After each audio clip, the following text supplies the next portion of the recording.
And I made this quite early on as a way of explaining the steps in the process of carrying out research, meaning actually carrying out original research. And so there's various questions on the floor, like formulate your research question, and then prompts and posters around thinking like, why is this question interesting? Will your research make any difference to anyone or anything? And so forth. And then leading on to what do you already know? And then leading on to the 7 pillars of information literacy. And so basically you can follow kind of the purple path. I'm going to just take a shortcut here. You can follow the purple path around the steps that you need to go through in carrying out a piece of research. First, so it's prompting you to ask various questions about why you're researching something, and then there's a question about how will you actually carry out your data.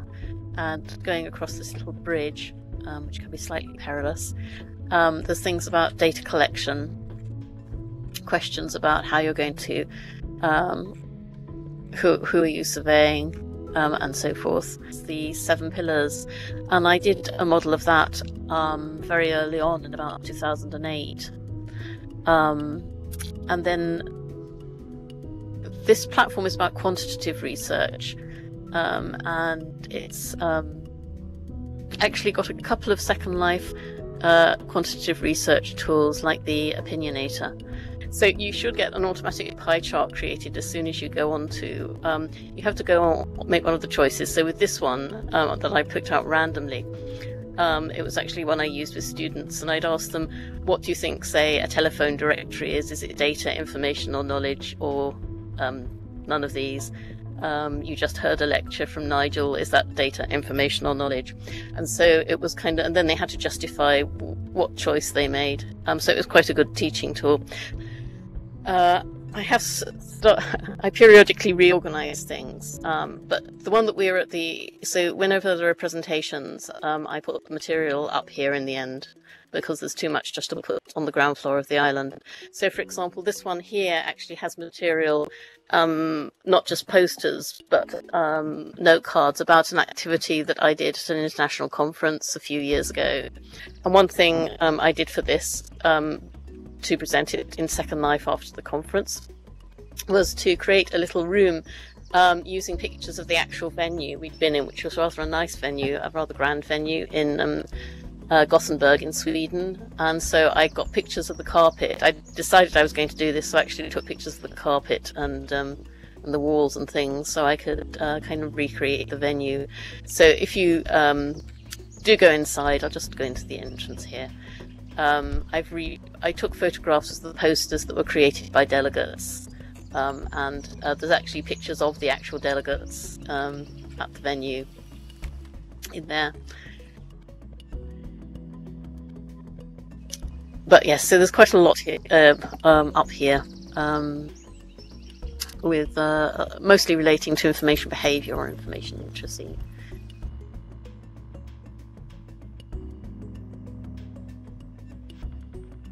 On one axis is failure or success, so whether relevant information is found or not. And the top axis is whether the user is confident that the information is indexed on a search engine, whether it's present on a search engine. And he identified these different zones. The bright zone, where the user thought the stuff was there and they found it. The veiled zone, where they thought the stuff was there and they didn't find it. The opaque zone, where they thought the information was there, wasn't there rather, but it was not there, but nevertheless they found it, so it was serendipitous or unexpected. And the dark zone, with unexplained failure or predicted failure, where they thought it probably wasn't there and it wasn't.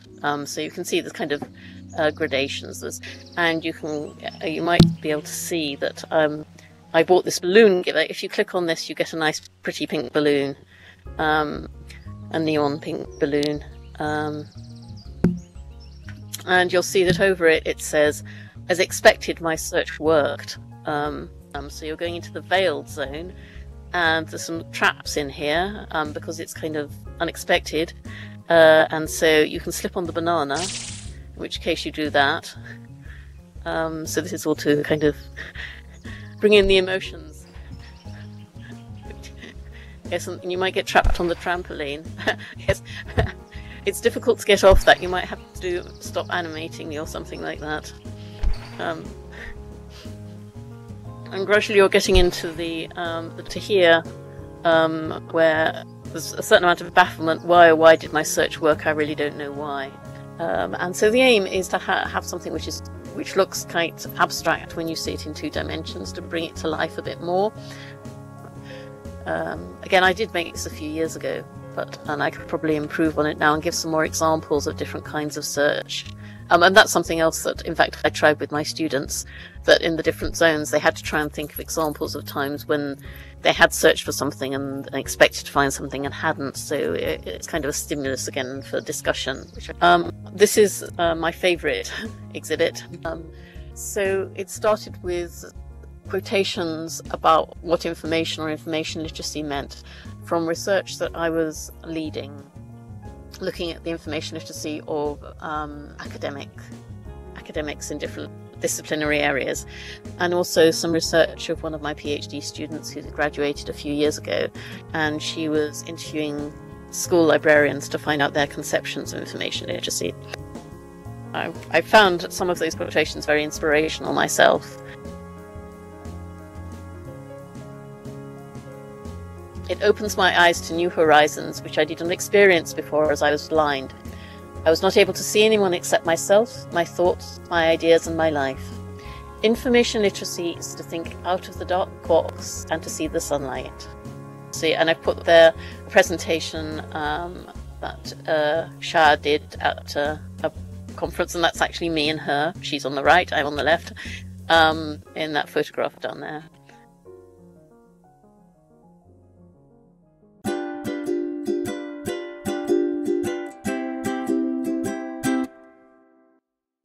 We were, this isn't taking quotations from marketing academics who taught marketing. And in particular, it's inspired by this quotation saying that in business, nothing remains the same. One day the sky is blue, the next day it's green or red. You've always got to be on top of the news and pulling in information from every angle.